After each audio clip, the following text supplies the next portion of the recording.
তো প্রিয় দর্শক আমরা আজকে যেখানে আইছি সেখানে আমরা সুজন আইছে সঙ্গে আইছে আমরা কিন্তু ব্যাকগ্রাউন্ডটা কত কটি মানে তোমার নাম কি তাকো আমরা জিনিসটা বুঝি প্রসেনজিৎ দাশগুপ্ত কও কিছু কিটা কইতাম কইতে বাদ কথা আমরা নাটক কি রকম ভিডিও শুট করা আসলাম আচ্ছা একদিন আমরা নাটকে আইছি খুশি আর নিকিতার জামাই বনি যাইবে আমি নি হ্যাঁ নাইলে পূজা রিলেটিভ তো হে কার জামাই বনতেছে পূজা রিলেটিভ তো হে শুনেন না দুজনেই কার জামাই বনতেছে যে কোনো জনের জামাই বানাই আমি কইলাম যে পূজা রিলেটিভ তো ইয়ো সুজা আইও আমরা কার জামাই বনতেছে একদিন আইয়া আমরা এখানে তারা দুজনের মধ্যে একজনের জামাই বোন ভাই নাইলে আমার জামাই বনি যাইবা কি তাইছে কার জামাই বনতেছে মিডিলে বউতে মিডিলে বনতাই ও তো দেখানি সাইডে বসে ও তো বুঝিলাও ও ব্ল্যাক ব্ল্যাক তাই এখানে খালি যাইতো আমিও বই ওই তো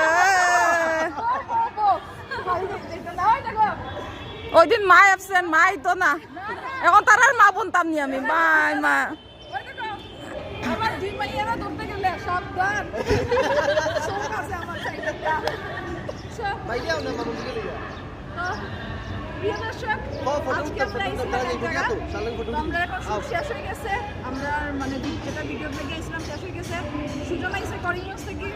তার সঙ্গে প্রসঞ্জিৎ আইছে করিমগঞ্জ থেকে তো খুব ভালো লাগছে আমরা তো আমরা এখন মানে দেখাইছি একটা এক দুইটা শুট করছি সুজন শুট করা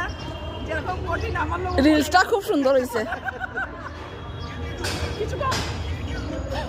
রিল খুঁজে না বলে হঠাৎ করিয়ে উঠিয়া কয় তাই মাতে তাই মাত শেষ আরে দুটো কিছু কও তুমি আর কোন প্রবলেম আছে নাকি এটা কিছু দেখতে হবে এটা কও না কিছু কইলাম কও কিছু কও শেষ করি দাও কিছু তো বহুদিন পরে কিন্তু আজকে দেখা হয়েছে সবার লগে এবং আমি মানে ওই টাইমও আমি বহুত চিন্তা আসতাম যদি তার লাইভ শেষ হয়ে যায় তার আমার যদি আইতে দেরি হয় আমি রিল বানাইতে পারতাম না ঠিক আছে তো আমি আইতে দেখছি মানে গরম মশলা টিভি লাইভ বানানিতে আসিল ঠিক আছে ওটাই আর কিছু বহুত বেশি ভালো আর আমি ভাই শিলচার আইলে মানে আমি তো বহুত ইচ্ছা করে যে গরম মশলার অফিসে আইতাম ঠিক আছে সময় পাই না কিন্তু যখন দেখা হয় কিন্তু আমরা বহুত মজা ব্যস্ত মানুষ তো তা শেষ করিলা এটা তো আজকের মতো ততটুকু আবার আইমু দাঁড়াও গো তো আজকের মতো চলে চলো আমরা রিলস বানাই